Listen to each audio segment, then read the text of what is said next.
Singurul lucru care spune că ești într-o Mazda este sigla de aici. Mie îmi place foarte mult cum se conduce. Are un echilibru incredibil între confort și sportivitate. O mașină mică, cu ampatament scurt, întotdeauna o să fie mult mai distractivă de condus. Greutatea este esențială atunci când vrei să faci o mașină cât mai distractiv de condus. Ăsta făcea depășire pe linie continuă la trecerea de pietoni, ăla a intrat în depășire fără să se asigure. Industria auto din ziua de azi este plină de surprize, mai ales atunci când vine vorba de continentul european, acolo unde normele pentru emisii îi înnebunesc pe foarte mulți producători și până la un punct chiar și pe consumatori.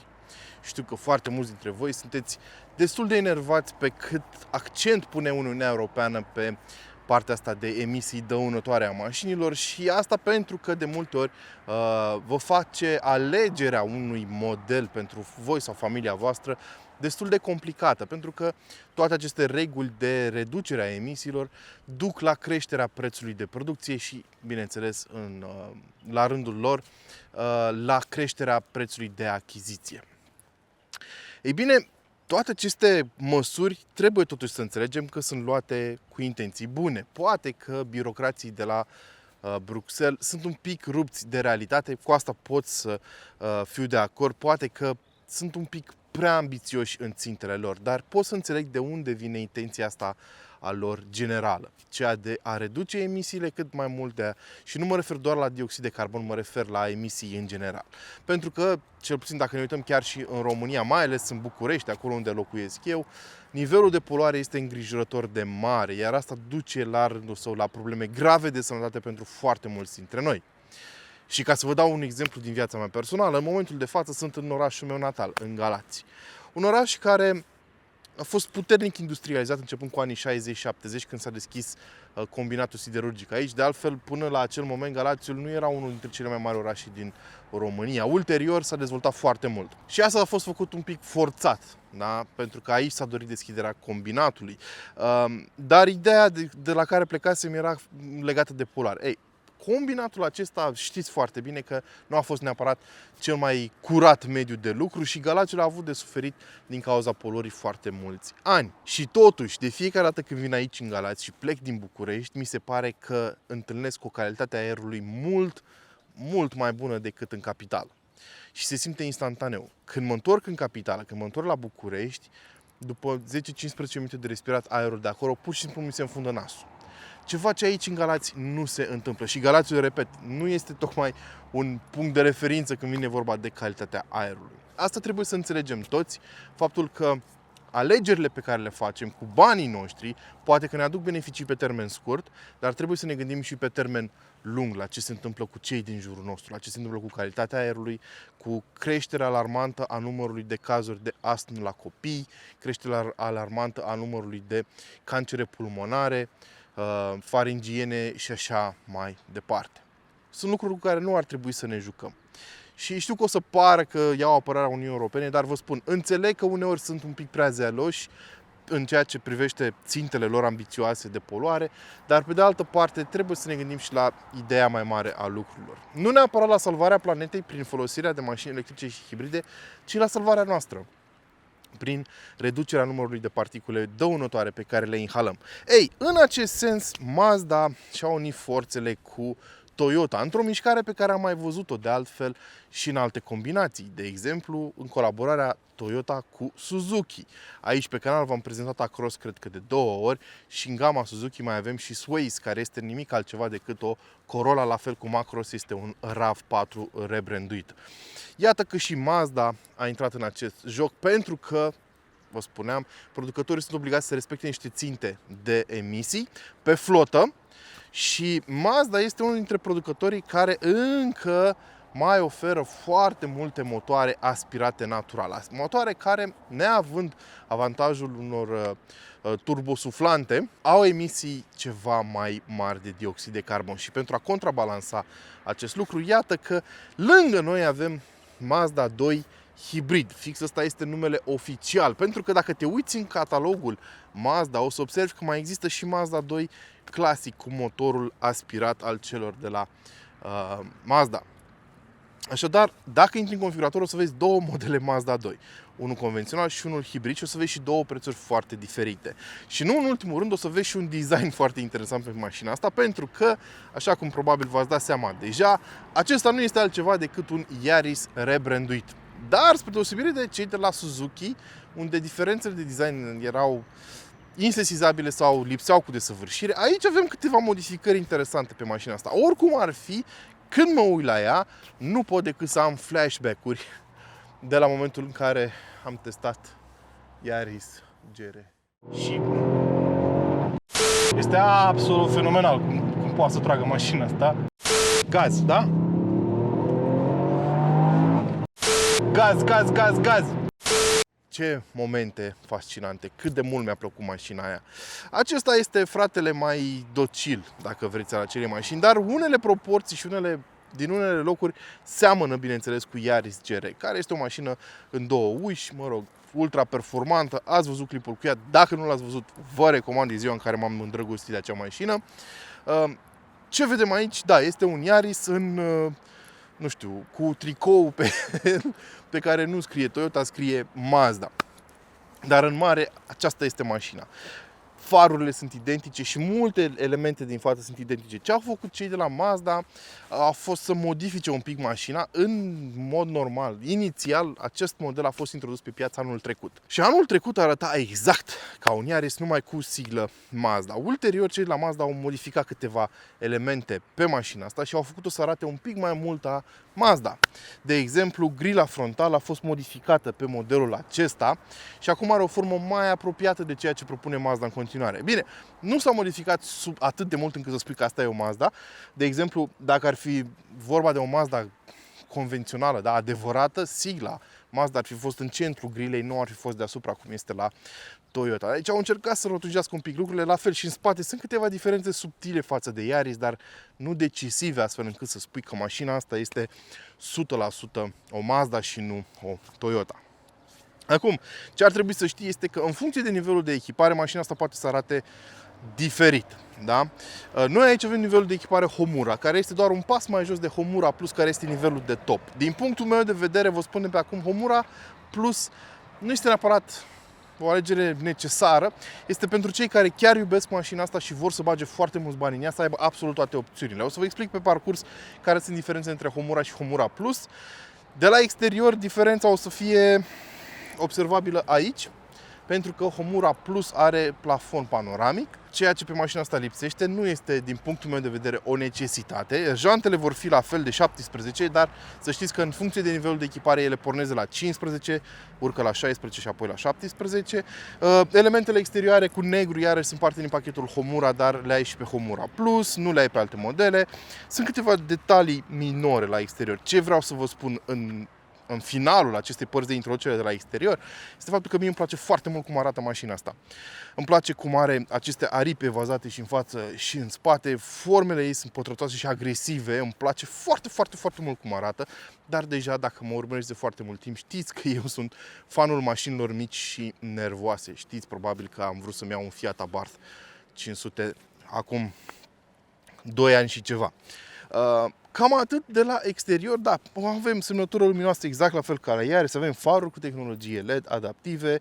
Adaptive înseamnă doar trecerea automată de la lungă la scurtă, nu cu fasciscul separat de lumină. Semnalizarea este inclusă aici, este dublată de luminile de rulare pe timp de zi. În spate, iarăși, avem aceleași stopuri ca pe Yaris, au o formă un pic diferită. De exemplu, pe Haion aici nu mai avem acel element care unește cele două stopuri, dar arată cam la fel.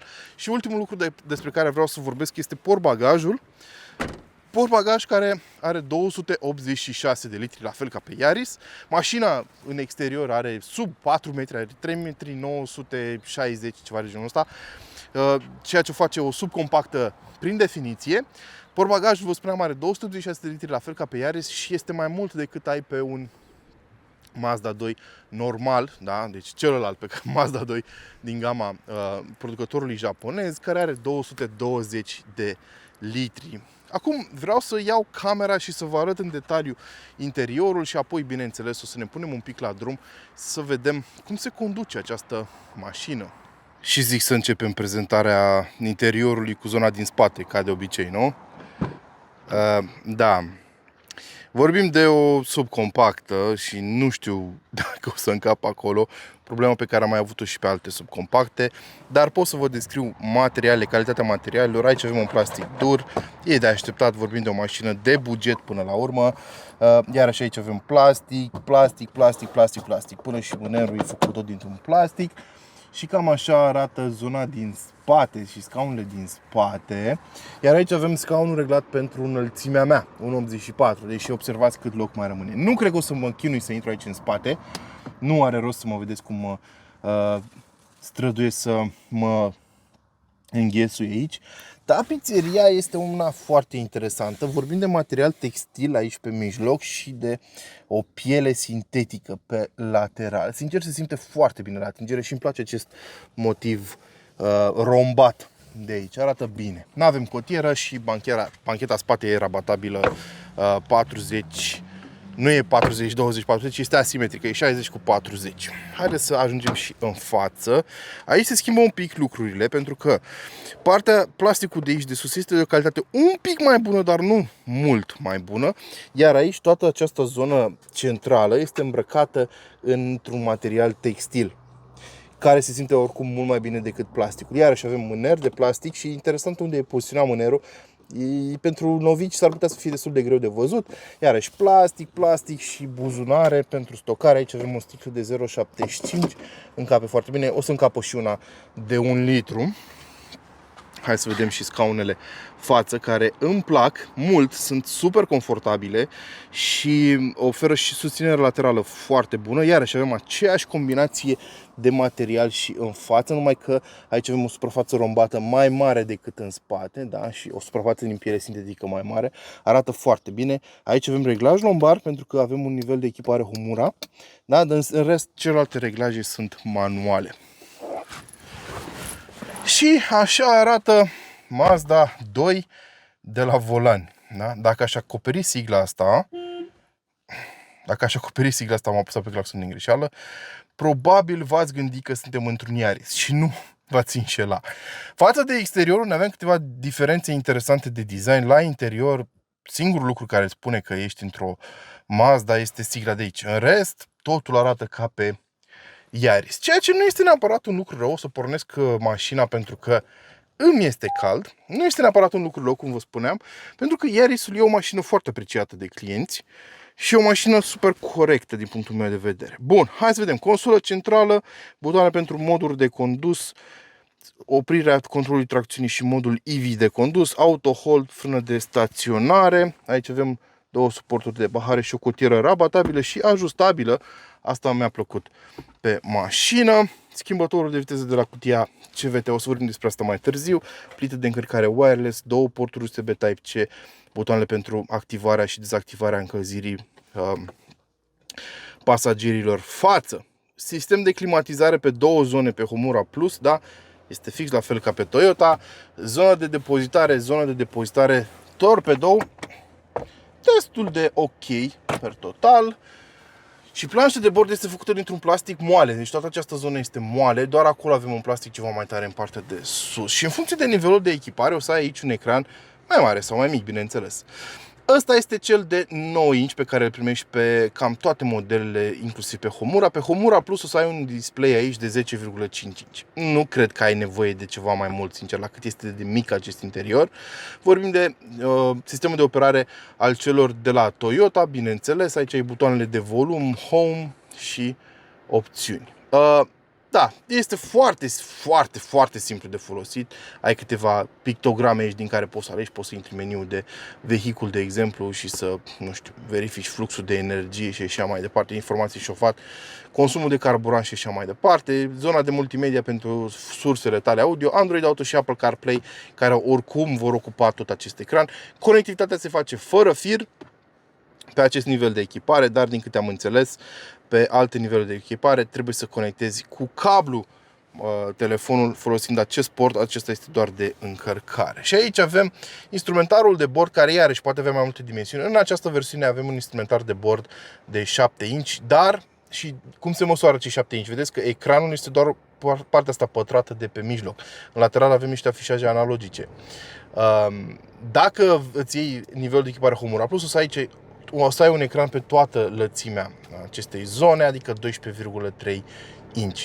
Personal, nu cred că ai nevoie, cum vă spuneam, diferența de preț este destul de mare și oricum e o mașină pe care nu ai de ce să bifezi foarte multe opțiuni scumpe. Butoane fizice pe volan, slavă Domnului, da, volanul este îmbrăcat în piele și încălzit, atenție, butonul de pornire a încălzirii în volan este aici. Da? Și aici poți să pornești și să oprești faza lungă automată de care vă spuneam la exterior, că avem faruri LED adaptive. Da, cam așa arată. Avem un plafon îmbrăcat în negru, ceea ce îmi place. E o diferență față de majoritatea celorlalte mașini din segment care au plafoane îmbrăcate într-un crem, îl știm cu toții, sau gri. Și da, personal nu-mi displace deloc acest interior. Așadar, cum vă spuneam, Mazda 2 nu este nimic altceva decât un Yaris cu alte badge-uri și asta se reflectă și pe partea tehnică, așa cum probabil vă și așteptați. Adică vom avea fix aceeași motorizare ca pe Yaris, cu o diferență interesantă. Yarisul hibrid este disponibil cu două niveluri de putere, una de 116 cai și una de 130 de cai. Noi aici avem versiunea de 116 cai și este singura oferită pe Mazda 2. În timp ce pe Yaris ai și acea variantă mai puternică, dar în mare, tehnic, ele sunt identice. Deci Mazda 2 și Yarisul de 116 cai sunt identice sub capotă. Despre ce vorbim în concret? Vorbim despre un tren de rulare hibrid, așa cum vă așteptați, bineînțeles, care este compus dintr-un propulsor pe benzină ciclu Atkinson în 3 cilindri de 1,5 litri care dezvoltă 92 de cai putere, ajutat de două motoare electrice, dintre care unul propulsor, care are 80 de cai putere. Împreună acestea pot livra până la 116 cai putere. Și dacă te uiți pe fișa tehnică, o să vezi acolo și un nivel de cuplu maxim de 120 de Nm. Teoretic, asta este valoarea conform legii din România, pentru că atât dezvoltă motorul termic, dar motorul electric, cel cu care te vei pune în mișcare de cele mai multe ori, dezvoltă undeva la 240 de Nm cuplu. Doar că legea din România cere să prezinți puterea, cuplul dezvoltat de motorul termic. Și de acolo apare această disonanță pe care v-am mai explicat-o și pe alte mașini care au motorizări similare, care funcționează după același principiu. În practică, mașina se va simți foarte fâșneață, deși pe hârtie scrie că va face 100 în 9,7 secunde și că viteza maximă este de 175 de km/h. În practică, de pe loc, mașina va pleca electric și va avea tot cu acel cuplu al motorului electric la dispoziție. Deci se va simți foarte fâșneață, cum vă spuneam. Am plecat și eu acum mai tare de la 50. Avem 80. Deci nu este lentă absolutamente deloc și mie îmi place foarte mult cum se conduce. Mașina are un ampatament scurt, este o mașină mică, da? Este o mașină ușoară și are cuplu instant de la motorul electric. E normal să se simtă foarte fâșneață, mai ales prin oraș. Mai mult decât atât, îmi place extraordinar de mult cum funcționează suspensia acestei mașini. Vorbim de un setup McPherson pe față cu bară de torsiune pe spate, dar n-ai spune că e bară de torsiune pe spate. Mașina este foarte bine setată, are un echilibru incredibil între confort și sportivitate. Știu, n-ar trebui să spun sportivitate pe o mașină cu 116 cai, dar se simte foarte sigură pe picioarele ei, se simte, nu-și pierde echilibrul atunci când mergi foarte tare. Nici n-ar avea de ce, pentru că avem un centru de greutate jos, o greutate redusă, cum vă spuneam, dar îmi place foarte mult că este bine izolată fonic suspensia, nu ajung sunete suspecte în cabină și, apropo, avem jantele de 17 pe mașina asta și când mergi tare, pur și simplu poți să o arunci în viraje foarte, foarte ușor. Mi se pare genial cum funcționează mașinuța asta și cum se conduce. Îmi aduce foarte mult aminte de Yaris UGR. Bineînțeles, acolo aveam cu totul alt motor, altă cutie, dar ampatamentul ăsta scurt și greutatea redusă nu o să aibă niciodată niciun fel de compensare, da? Ați văzut, în ultimul timp mașinile au devenit din ce în ce mai mari, din ce în ce mai grele. Se folosesc tot felul de sisteme super complicate pe partea de suspensii electromecanice, cu compensare, XY moduri. Totul pentru a ține greutatea aia masivă sub control. Și de multe ori funcționează, dar atunci când mergi la limită o să simți greutatea aia într-un fel sau altul. Ori o simți în vintre, ori o simți în partea de jos a mașinii, cumva o simți. O să auzi anvelopele cum protestează, cum scârție pe șosea. O mașină mică, cu ampatament scurt, întotdeauna o să fie mult mai distractivă de condus. Greutatea este cheia, așa cum spunea și Colin Chapman, cum au spus foarte mulți ingineri de-a lungul timpului. Greutatea este esențială atunci când vrei să faci o mașină cât mai distractiv de condus și prin esențial mă refer la cât mai mică, da? Și mașina asta se conduce foarte, foarte distractiv. Nu o să atingi viteze foarte mari, nu mă înțelegeți greșit, da? Nu o să fie super rapidă, dar o să te distrezi la volanul ei. Chiar dacă vorbim de o mașină cu transmisie tip ECVT, care o să se simtă mai ales în afara orașului. Hai să vedem, aici accelerez un pic mai tare. Auziți, da? Auziți cum sună. N-ai ce să-i faci. E o transmisie de tip ECVT. Asta... Oamenii sunt retardați și conduc ca tâmpiții. Ăsta făcea depășire pe linie continuă la trecerea de pietoni. Ăla a intrat în depășire fără să se asigure. Tot felul de oameni. Dar ce voiam să vă spun este că CVT-ul se va simți mai ales în afara orașului, în accelerări puternice. În oraș o să mergi foarte mult electric. Chiar mă uitam că mașina ți arată o statistică. În utilizarea ei prin Galați, în momentul ăsta sunt în Galați, am mers undeva la aproape 50% electric cu mașina asta. Mi s-a părut fascinant. Și asta se reflectă, bineînțeles, și în consum. Pentru că avem o mașină care chiar consumă puțin. Deci am mers până acum de m-am plictisit cu ea și în continuare mai am peste jumătate de rezervor. Și rezervorul e mic, are 36 de litri. Ca să fiu mai concret, în oraș mi-a consumat 3,8 litri la 100 de kilometri, ceea ce mi se pare absolut genial. În afara orașului pe DN 4,5, iar pe autostradă 5,7. Mă așteptam ca pe autostradă să consume cel mai mult, dar nu mi se pare mult nici acolo. Mi se pare că e izolată fonic bine în afara orașului, nu foarte bine, dar este bine, își face treaba cum trebuie. Nu o să te doară capul la drumuri mai lungi. Ai toate sistemele de siguranță de care ai putea avea nevoie și personal mi se pare o propunere foarte, foarte bună dacă ai nevoie de o mașină pentru oraș. Trebuie să fim realiști și să înțelegem odată pentru totdeauna că spațiul din oraș este limitat, să nu ne mai cocoțăm toți în SUV-uri de 4-5 metri, de 4 metri deja e foarte puțin, de 5 metri lungime. Prin oraș nu ai nevoie de mai mult de atât. Ai o mașină care consumă puțin, are emisii foarte scăzute, 79 de grame de dioxid de carbon per kilometru, ceea ce este foarte, foarte puțin și ai destul loc în ea pentru ceea ce faci în mod uzual prin oraș. Chiar îmi propun să fac un clip în sensul ăsta în curând, în care să vorbesc despre câtă mașină ai cu adevărat nevoie în oraș, în viața ta zilnică. Deci pentru oraș mașina asta mi se pare un model extrem de binevenit. O să poți să parchezi ușor, ai o gardă la sol destul de înaltă ca să faci față dealurilor apărute în asfaltul de la noi. Deci, sincer, îmi place foarte mult. Dar același lucru, probabil dacă aș fi condus fratele acestei mașini de la cealaltă mama a lui, dacă aș fi condus Yaris-ul, probabil aș fi spus același lucru.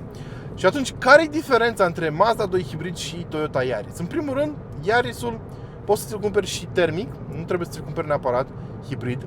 Ceea ce se poate spune și despre Mazda 2, dar nu este aceeași mașină. Vă spuneam, este Mazda 2 făcută de Mazda, care, de câte am înțeles, se conduce și mai bine decât asta. N-am avut ocazia să mă distrez cu o astfel de mașină, poate o să o testez în viitor. Dar există și niște diferențe de preț. Yaris-ul e mai scump în momentul de față decât Mazda 2 în România, ceea ce nu se întâmplă în toate țările. Nu faceți greșeala să intrați pe configuratorul Toyota și să vă uitați doar la prețul de pornire pentru Yaris, punct. Pentru că ăla e prețul de pornire pentru Yaris-ul termic, nu pentru cel hibrid. Și Yaris-ul termic începe de la 19.000, dar cel hibrid începe de la 23.000. Mazda 2 hibrid începe de la 22.190 de euro, deci un pic mai ieftină decât Yaris-ul. În timp ce dacă vrei să iei Mazda 2 termic, ai o pornire de la 16.000 de euro, ceva de genul ăsta. Deci Mazda are un avantaj micuț de câteva sute de euro comparativ cu Yaris-ul. Dar Toyota are avantajul unei garanții mai lungi. Dacă pe Mazda primești 6 ani garanție, pe Yaris primești 7 ani garanție și dacă vrei poți să extinzi garanția pentru ansamblul hibrid până la 10 ani cu testul caracteristic al celor de la Toyota care se face o dată pe an. Mă rog, după ce mașina trece de 7 ani, în fiecare an trebuie să te prezinți la Toyota să ți se facă o evaluare a sistemului hibrid și se poate extinde în fiecare an garanția până la 10 ani cu 15.000 de kilometri pe an dacă faci acest test. Deci are avantajul ăsta Yaris-ul, dar în rest mașinile, sincer, cred că poți să alegi oricare dintre ele pentru că vor fi ultra fiabile. Chiar dacă Mazda oferă doar 6 ani garanție, ceea ce oricum este mult peste media industriei, având în vedere că știu ce se află sub capotă și că e tehnologie Toyota, sunt absolut convins că nu o să ai nici cu Mazda probleme, chiar dacă treci de perioada asta de garanție. Deci totul ține de preferință personală la sfârșitul zilei. Dacă tu ai acasă un CX-60, să spunem, sau un CX-5 și ai nevoie și de o mașină pentru oraș și te înțelegi bine cu oamenii de la Mazda, cunoști consilierii de vânzări, poate poți să negociezi și o reducere mai mare pentru că ești client vechi al lor, probabil că o să-ți cumperi un Mazda 2. Dacă ești posesor de Toyota, poate o să-ți iei un Yaris, mă rog. Alți rivali în acest segment sunt Peugeot 208, Opel Corsa, Renault Clio ar mai fi un rival pentru mașina asta. Încă mai sunt câteva supraviețuitoare hatchback subcompacte în acest segment. Și ca de obicei, la sfârșitul clipurilor mele, o să vă invit să-mi spuneți pe care l-ați alege voi. Mie personal mi-a plăcut foarte mult mașina asta și dacă aș avea nevoie de o mașină de oraș, cred că ar fi foarte sus pe lista mea de opțiuni. Dar, atenție, acest nivel de echipare Homura costă 28.000 de euro. Deci nu este tocmai ieftin, depinde foarte mult cum configurezi mașina asta. Asta e foarte important. Acestea fiind spuse, vă mulțumesc pentru atenție. Până data viitoare, bineînțeles, nu uitați de like, share, subscribe și, bineînțeles, nu uitați să vă hrăniți pasiunile. Iar dacă mai aveți întrebări despre mașină, lăsați-mi-le în secțiunea de comentarii de mai jos. Ciao!